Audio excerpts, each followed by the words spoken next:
I'm Tinny from Mini Bull Design, and the tractor trailer just pulled up at the end of my driveway and opened the doors and rolled the pallet down, and we unloaded my cardboard boxes.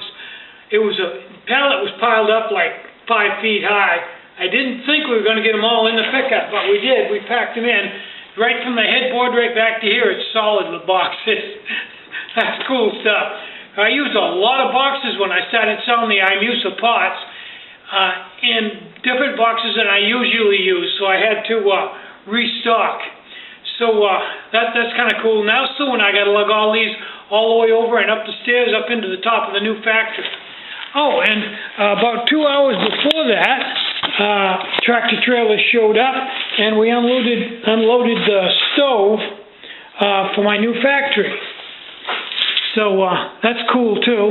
That weighed like 250 pounds. That wasn't easy, but soon I got it wrestled in here, and Dwight will be hooking up the chimney and everything, and we'll be able to warm it up in here so that when the electrician comes in to wire it, he won't freeze to death. He's supposed to be here, I think, in a couple of days. I've gotten an email from a gentleman who was asking why I don't use coolant on this big lathe, big for me, my biggest lathe. So my answer to that is I don't remove that much metal at one time, and I'm only working with aluminum, so there's really no need for it. But let's set it up and do a cut, an aggressive cut for me, and see how hot things get. Okay, I've got a piece of aluminum in here, and I'm going to make as an aggressive cut as I would ever make.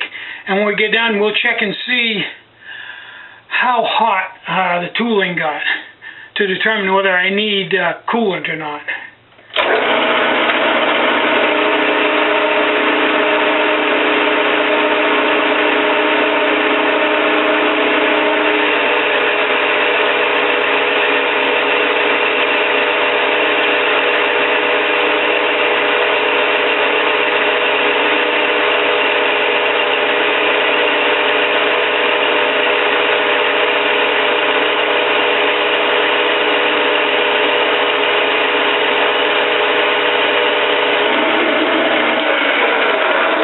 Okay, that should be a fair test. There's the carbide, and you can see, and there's the metal. You can see that they obviously are not uncomfortable to touch. They're lukewarm. That's because I'm not removing that much material at a high rate, like a CNC does. I'm doing it slowly so I don't generate anywhere near the heat that a high-speed CNC does, and I really don't need coolant. Now, that doesn't mean that I would never use coolant on this machine.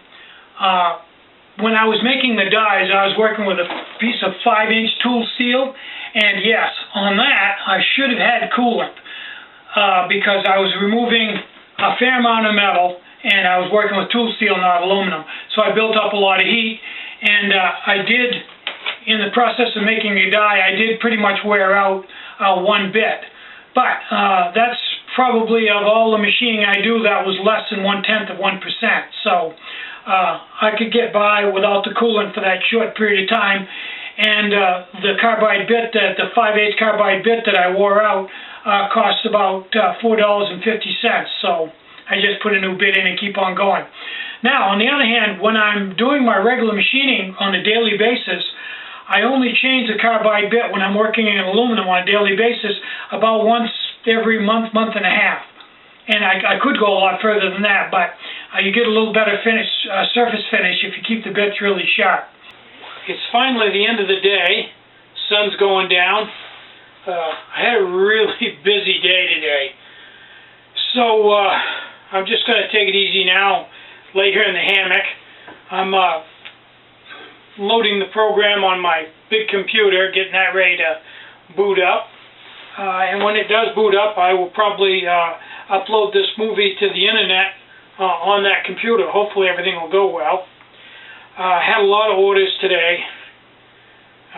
Too many to finish. I'll finish up. I got about halfway through them today. I'll finish them up tomorrow. So we didn't ship anything today because I didn't have everything built, and it would be a piecemeal deal, so we decided just not to ship. And when I get everything built that was ordered last night, then tomorrow we'll ship and get everything out. There was like 3 special orders. Those will go out to some special stuff that people ask for off-site. So I'm Tinny from Mini Bull Design. Get out and hike, take a friend, enjoy the great outdoors, and more important than anything, try to have a really great day. Bye-bye.